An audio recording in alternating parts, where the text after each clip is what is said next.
St. Bernard, it's not exactly the mission.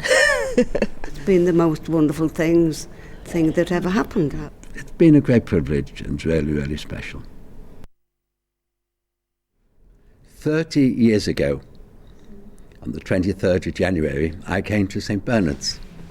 Very apprehensive in many, many ways, because it was just after the riots, and the Archbishop had said, really made it clear that he wanted me to be part of the community on the one hand, but he said the parish needs a lot of TLC.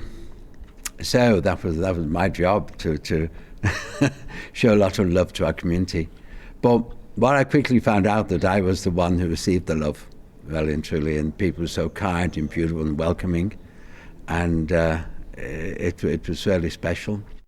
We originally came from St. Patrick's Parish, and we moved here in 1952, which was a completely different parish when we first moved up here. I fell in love with the church as soon as I came here, obviously, and with the people. I'd say recollections of when I look around, sometimes it's empty.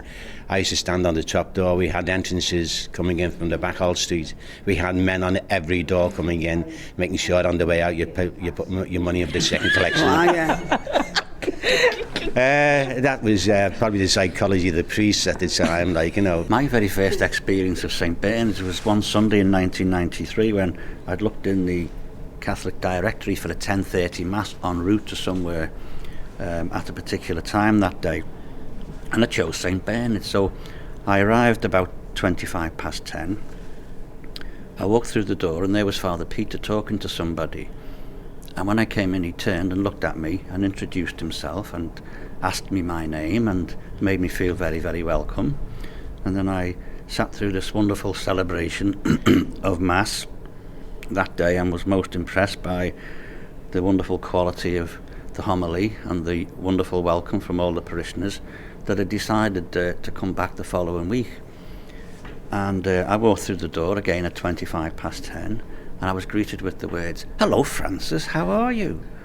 And you could have knocked me over with a feather, because here was this priest that I'd only met very briefly the week before, remembering my name. And that epitomised for me what a wonderful parish this must be. And so I made it a point to come here every week after that. I've been here just about 30 years now, and over the years, the thing that's, I suppose, really appealed to me the most, the love of the people, first of all, obviously, because everybody is so loving and caring, is the spirituality of the parish. We had, in my time here, Father Peter and Father Austin Smith, a Passionist priest, and although the homily is very, very, very different, the depth of the spirituality has been quite profound. Father Austin, an incredible theologian and philosopher, could take a really deep sort of doctrine of faith and put it in very simple language. He was speaking about us as people, and he said, you know, we're born into a web of relationships, and our job is harmony and peace. And I was so impressed, I just kept saying that over to myself during the Mass. And as soon as the Mass was over, I ran, and I've got a page in my scriptures in my Bible where I write things that have really moved me or meant a lot to me. And I literally ran and put that in my scripture straight away. I thought I must never forget that, because it was so exactly what we're about. We came here when our youngest daughter was only 6 months old, having been looking for a church where we felt we could belong. And as Eddie said, as soon as we got here, I thought this is the place for us. We were welcomed and made to feel at home. It's an amazing sense of community, and a feeling of worship, a really joyful worship that I'd just not experienced before in a church. So we were very happy to be here. Our children loved the little church, and we just became more and more members of the community and got involved in things like the Justice and Peace and other groups that were happening. And in later years, I've been more involved with the music, which has been lovely. It's a real privilege to have that part in the worship. when I first walked in to this church, it was because I missed the bus to take me to St. Philip Neri, and I thought there was a church around here. Because I wasn't brought up in Granby, I was brought up on Upper Stanhope Street, but my little cousins had made the first communion here. So I came here. This man says to me, "Oh, how did I'm Peter? I'm Peter. He's only just come Father Peter." And I thought, God, a priest, I knew his first name. Never known that the first name of any priest before. And when I looked, I thought, place is a bit run down like the rest of the area, but it will do me. And it has done me since then. Yeah, it was just that feeling, that warmth, the welcome. They just passed, like your mums. That's it. My husband and I spent some time working in Central Africa in the bush, and one of the things a lot of returning lay missionaries say is, how could you ever take somebody from Central Africa to a church in Liverpool, because they were all so dead. There was no sort of life and spirit or anything in them. And when we first came back, we sort of wandered a little bit from church to church. We went to St. Mary's Highfield Street for a while, where we certainly found a true spirit in a community. And then when that church reverted back to the parishioners, I think the interlopers were no longer wanted. So I spent some time in going to my local parish church, but not really feeling a sort of proper community. And I knew Father Peter because my husband had taught with him, and I knew him through the peace movement. And one Sunday, my daughter, who was working for the Catholic Pictorial, had to do a story. But it was about traffic on Kingsley Road or something, and Father had asked her to come and interview someone after Mass, so she said, "Oh, Mum, come with me. I want to go by myself." So I came, and they've never got rid of me since.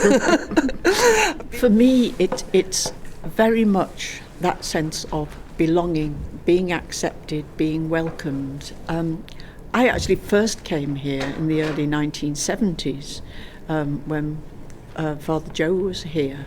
What has struck me thinking about this was, I had been a practicing Catholic all my life, and it took me 43 years to find a parish community where I found that sense of welcome. Now, I'm not saying there aren't other parishes like it, but I hadn't found them. And a real sense of belonging. And I think it was typified the first time I came.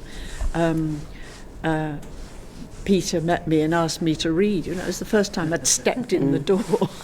And that was the beginning of the best part of 30 years. Right? It's a wonderful place. Yeah. Everybody is very supportive. You are you are helped or assisted to become a good Christian, a good citizen, therefore. And everybody supports you. You find there is a lot of love in between us. And when you love each other, you trust each other. When you trust each other, you are cooperative. And I think I would maybe attribute this to Father Peter, who is obviously the head of this place. And I think he has managed to instill that spirit of great love, great trust amongst the worshippers. And you find they all love each other, they all trust each other, and they all respect each other. And this has gone a long way in molding us into good Christians and good citizens.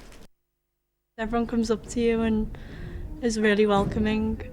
The thing that I've never ever seen before is when people run out of the benches in the sign of peace, and they all come to people, and I've never had that before. It's always been shake hands with the person in front of you and the person behind you and your family, but it's never been with people across the church, and that's really nice. It's a real community. It's rich in love and everything that you need in a parish. I wanted to get married, and my husband had been married before, but had been divorced for some time, and I went to my childhood parish where my mum and dad always went, and assumed that I could get a blessing, and I tried to find out about this, and apparently when I went to see the priest there, it was out of the question, totally out of the question. I then pursued other ways because it was so important to me and my family to have a religious ceremony. And I remember I was absolutely in despair. I'd booked Arley Hall for the whole year ahead, assuming that everything would be arranged. And I saw Anne Jones, whom I worked with, in the park, in Sefton Park, and we just chatted, and she said, "Why don't you go and have a word at St. Bernard's?" And I said, "Oh, okay." And I didn't really hold out any hope, and I rang and I spoke to Father Austin, and he said to me on the phone, "Well, Chrissy," he said, "the thing is, we're not exactly orthodox here." So a glimmer of hope. And then I came and spoke to Father Morgan and told him my problem, and he was happy to give us a blessing. We were happy to have a blessing, and the blessing turned out to be the most marvellous ceremony ever. I remember them all sitting here, John and I at the altar, and Father had me walking around here in my frock with my dad and walking up. I had no idea it was going to be so special. And we were here, weren't we, for, I don't know, a good half hour, 3/4 of an hour. We had our prayers, our hymns, our vows, and we had the whole family around. It was so special. And ever since then, I've been a part of this church. And as Anne said, and everybody said, it's so emotional. When you come to church on Sundays, it's so emotional. There is always something on, there's always someone to listen, there's somebody who most people could turn to if they had a problem, someone would help. So there's more to church than just going to pray, it's the whole social aspect of St. Bernard's, and we've had people come from all over the world, even have popped in and out. People who weren't born in this parish have come and made this, it's like home. No matter what the upheaval has been in the area, St. Bernard have been the one constant, the one place that people could rely on while the church is there. And I mean this even as regards to other faiths, because when I lived out of the area and came back the first Christmas morning, and it chokes me to feel it, I walked out of St. Bernard after saying Merry Christmas. People come to you to say Merry Christmas, not because they know you. It's just an open thing. I walked out of here and an Arab man said, "Oh, Mrs, you've been to our church, St. Bernard, yeah. Happy your Christmas. You have a lovely day." I got as far as the corner and a Somali said the same thing. Now, I don't know where else you get that. And I thought, yeah, I'm home. It's the physical nature of this church as well, which is so unusual and which captured me when we first arrived. It's so informal and so cosy. You can see everybody and you're close to the priest. You're not miles away looking at the backs of everyone's heads. You're a real community to worship together, aren't you? It's fabulous. And yet it combines that with an outward looking perspective, that we really do reach out to the wider world, although it's something about that our closeness together enables us to reach out to the wider world. I think that's right, because it was here that, for the first time I've known it anyway, different people from the congregation would say the bidding prayers, would lead the bidding prayers. So your people really revealed their innermost selves in those prayers, and that you have to have confidence in other people. And I know in times of when we've lost my mum and other family members, people give such support here, and Father Peter has created an atmosphere where everybody offers that love, and that cannot die when we go to St. Anne's. I remember when Rachel was being confirmed, I don't know if she was doing a reading or something, and was frightened about making a fool of herself, and her dad said to her, "You can't make a fool of yourself in St. Bernard's. God knows your mother and I have tried hard enough over the years."